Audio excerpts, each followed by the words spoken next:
Hello and welcome to this week's episode of Future of XYZ.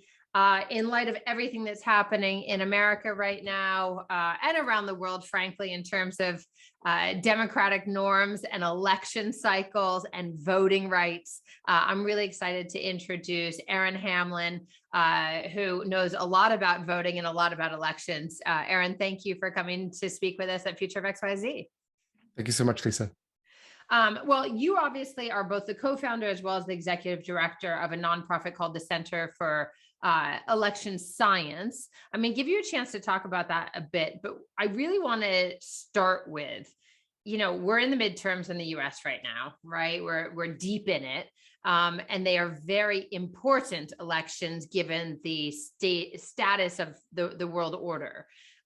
What is kind of as an expert in this field, what is your observation of what's happening in terms of elections in the US and elsewhere right now? And how has it kind of been evolving, if not necessarily progressing? Well, I think the state of elections right now is not so great. And like thinking about midterms and thinking about right now we're in the midst of primary season. And within a primary, you have a bunch of candidates that have overlapping ideas. Sometimes you can get a whole bunch of candidates. And when you have a whole bunch of candidates that are similar in some way, you have vote splitting. And when you have vote splitting, in many cases, you have no idea who the actual best candidate is. Right. And that person, even if they're not all that great, is the person who advances.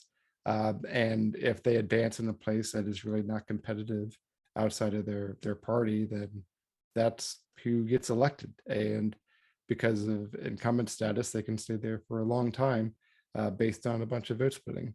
And so that's the state of affairs right now in terms of this mist that we're in with the primary season. It's interesting. And I mean, I think your organization you founded it in 2013, but in 2018, looking at some data, you basically decided to focus in one particular area. And I think it has to do with what you're talking about. Can you share where you guys focus and why it matters for the future of elections? Yeah. So before 2018, we really didn't have any funds. And when you don't have funds, you just you can afford to think a lot. And so we spent the early days thinking about what the best path forward was. And so we were agnostic about the voting method that we were looking at. And so we had to think about okay, well, what makes a voting method good? Asking very fundamental questions. And in that process, we were identifying things like winner selection, a voting method that reliably elects a winner who represents the electorate, how accurately the voting method captures support of all the candidates. And then thirdly, practicality concerns. So how easy is it to understand? How easy is it to implement? So that kind of thing. And based on that's from a voting methodology. Correct. Yeah. And maybe for further clarity here, when we talk about a voting method, it's not just choose one candidate and the candidate with the most votes wins. That's an example of a voting method. But more broadly, a voting method is the information you put on a ballot. Could be different kinds of information, choosing one, choosing multiple, ranking them. Then you got to do something with that. So say you have ranking information, for example, do you simulate sequential runoffs? Do you simulate pairwise comparisons, like this kind of a round robin type tournament? And it's completely inconsistent in the world for sure, but even in the US from locality to locality, state to state, I would imagine office to office, perhaps. Ideally, but in practice, almost everywhere in the US uses the same terrible choose one voting method.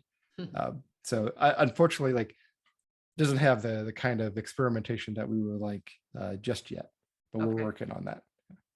Very cool.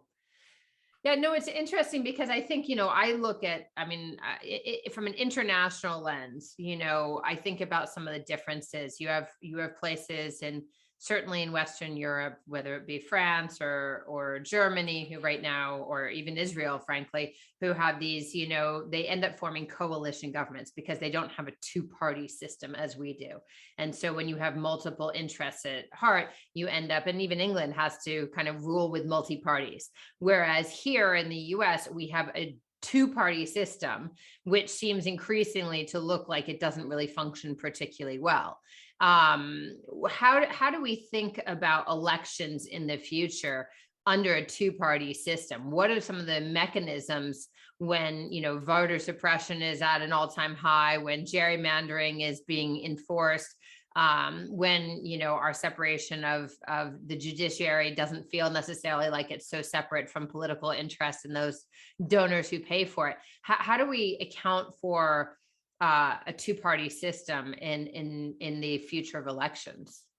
Well, interestingly, a large determinant for whether you have a two-party system is the type of voting method they use. Mm. Maurice de Verger, a lawyer from France, a long time ago, he since died, I think he died when he was like 92 or 93, looked at the idea of the type of voting method that's being used being predictive of the number of parties being elected, whether you have this two-party system or multiple parties. We see quite a lot when we look at, for instance, a lot of European countries and say, they got clearly more than two parties. Yeah. Why is that? And often that's because they use a proportional voting method. And that's something when you are electing multiple seats at the same time. Typically over there, they're talking about an entire legislature being elected or legislature or parliament being elected at the same time. Yeah. In the US, we take what are often what we would think of as like at large or something like a body that would represent some larger area. And we take that and we divide it up into little squares that are geographically based and make them single winner. And the mere act of doing that takes away the option for proportional representation. You have to elect everybody at the same time to do that. But so like when I'm thinking about a voting method, in my head, I've got two classes in my head. I've got the multi-winner class of voting methods where you have these kind of homogeneous block type systems, and then you've got ones that are give more of a spread and more representation to a broader group of people, so proportional methods. And then I think about single winner methods, which apply to most places in the US. And there you have an entirely different class of voting methods. And the objectives of these different voting methods are different. So like when you have these proportional methods, you're thinking, okay, well, you want people who are elected to both be kind of like high value or the voters really like them a lot, but you also want that proportionality component. When you're dealing with single winner methods, you can only do one of those. You can't do proportionality because there's nothing proportionate about one person representing a bunch of people. So you have to focus on the individual who's elected, making sure that they bring up the most happiness for the most number of people in the electorate.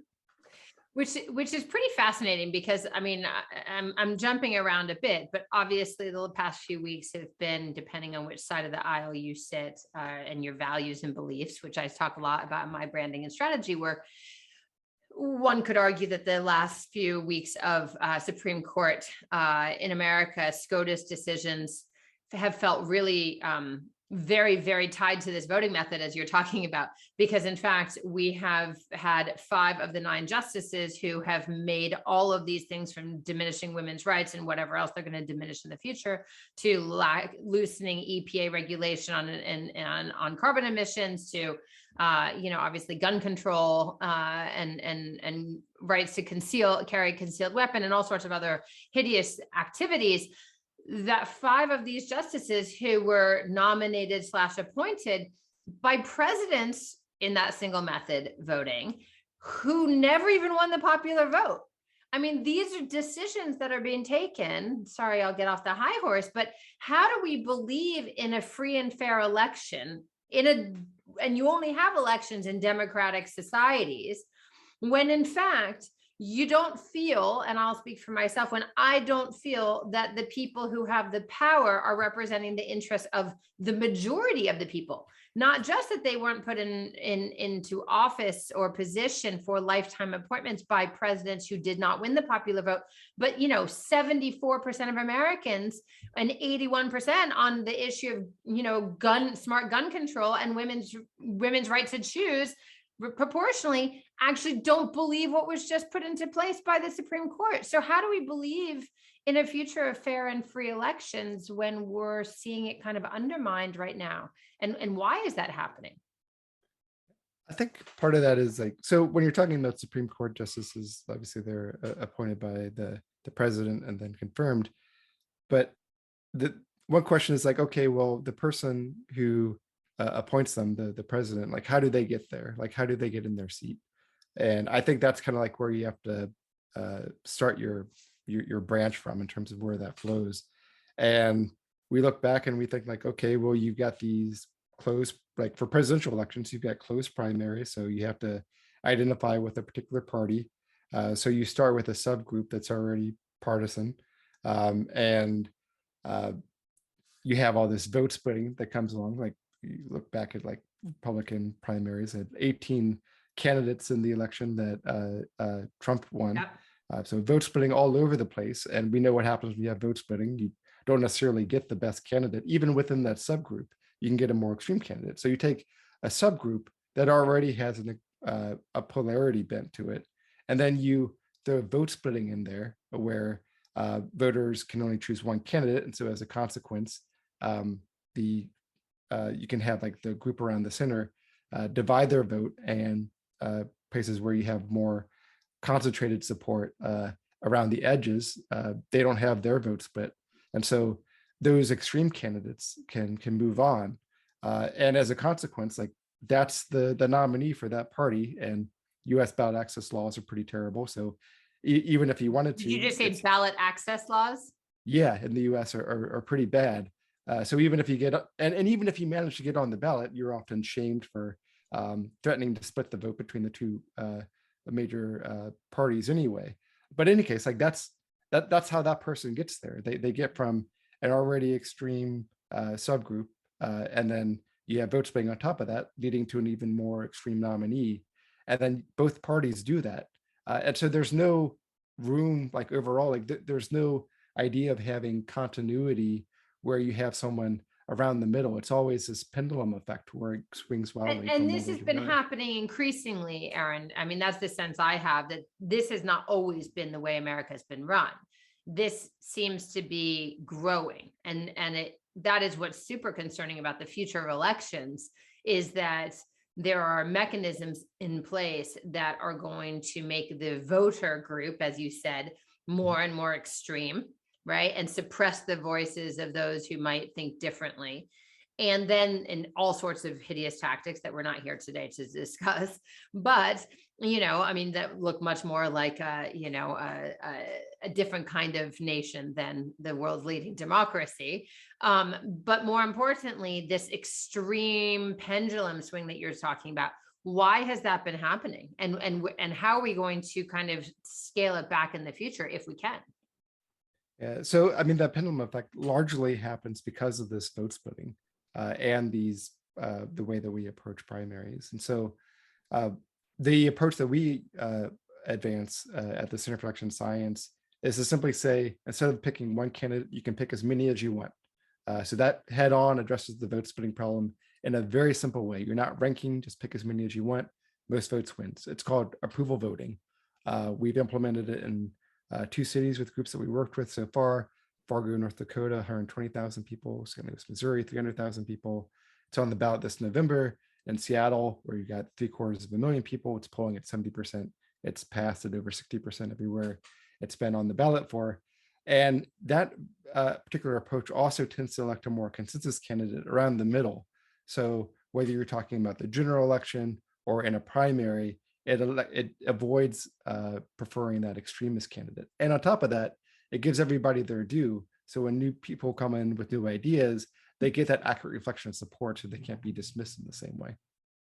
Yeah, that's I mean, which is always nice, not to be dismissed, because I think it's very easy, again, coming back to the future of elections in America, the money in the system is only growing. Again, Supreme Court decisions to, back in the day, make corporations act like individuals, and it's just become an even greater barrier for the average candidate to forego funding based on latest decisions. So how does money play into this system, and how do we anticipate, since it's unlikely campaign finance is going to change, how do we anticipate elections in the future kind of still being held together as a democracy versus a pay to play?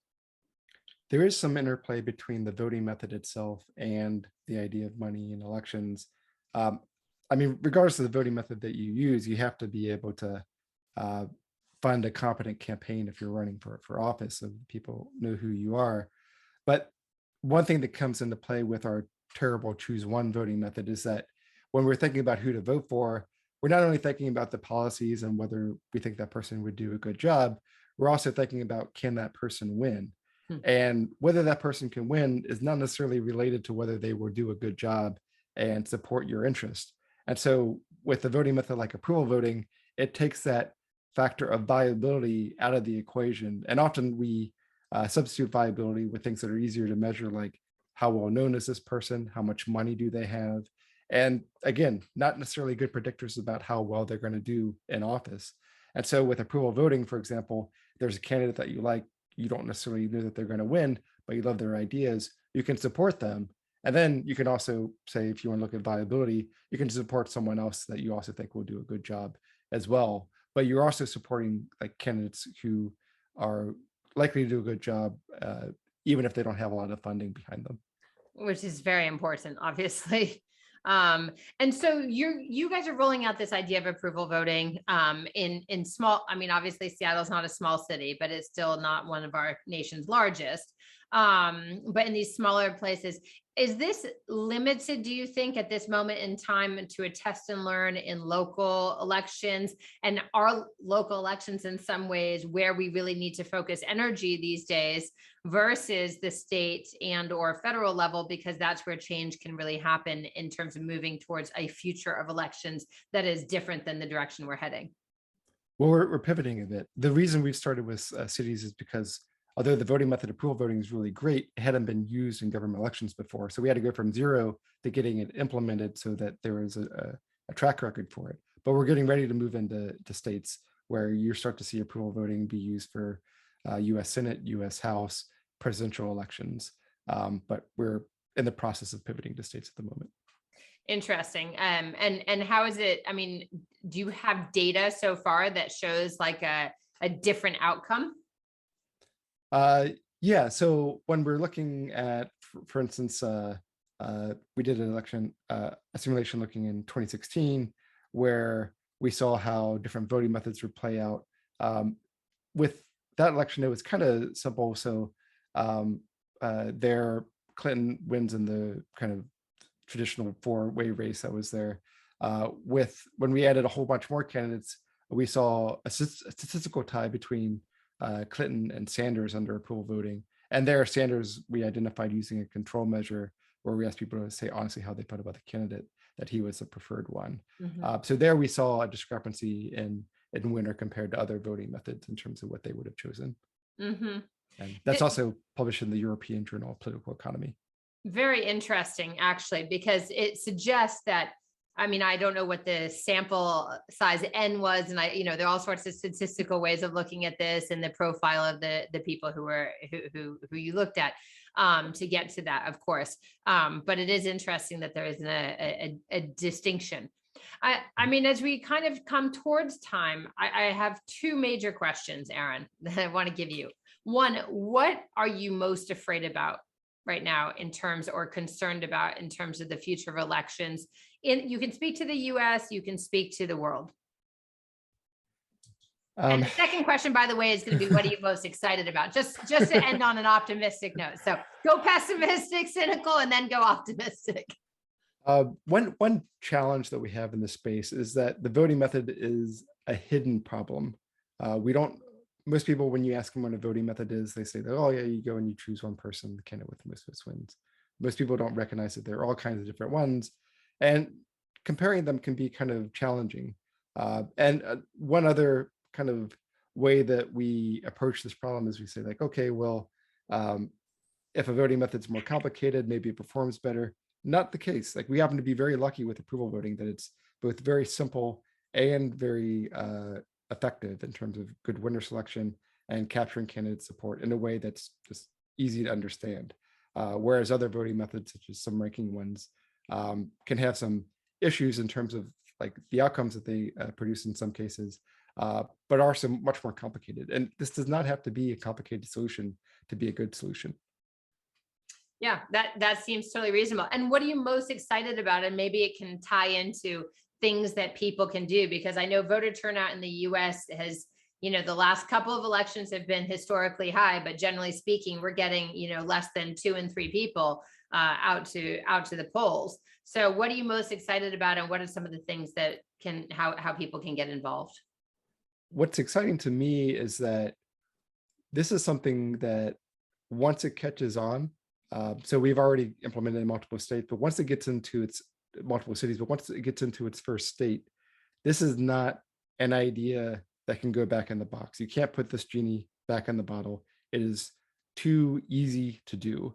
And what's exciting about this is you get this simple approach that does so much. It's not a silver bullet, but like to be able to have a voting method that actually captures candidate support, that actually lets you support the candidate that you've always wanted to support. These are simple but very amazing things, and these are things that like you as a listener can, for instance, like be involved in. For instance, like if you want to get involved, you can go to our organization website at electionscience.org. We have a nationwide chapter campaign where you can be part of the next ballot initiative in your state. We have an active Discord where you can see all the updates in terms of like what campaigns are doing, all the movement about approval voting. This is a very simple approach and a very exciting ride. But this is one where once the momentum moves forward further, it's going to be really hard to slow down this train. And that is, which is very hopeful, of course. I mean, I have so many more questions, Aaron, to dive into on this idea of the future of elections, but also of specifically what you're focused on, approval voting methods. So thank you for sharing your expertise and your perspective with us on Future of XYZ today. Lots of important work coming down in the next few months and years for you. It's been a pleasure, Lisa. And for everyone listening, if you don't already subscribe to Future of XYZ, do so on YouTube or wherever you get your favorite podcasts. Follow Future of XYZ on Instagram and visit future-of.xyz to learn more about LVG & Co. and to nominate yourself or someone you know as a guest. Thank you. Thank you again, Aaron, and everyone. If you're in a state where you have midterms or local elections, get out and vote. That is the future of elections, is all of us being participatory. See you next week.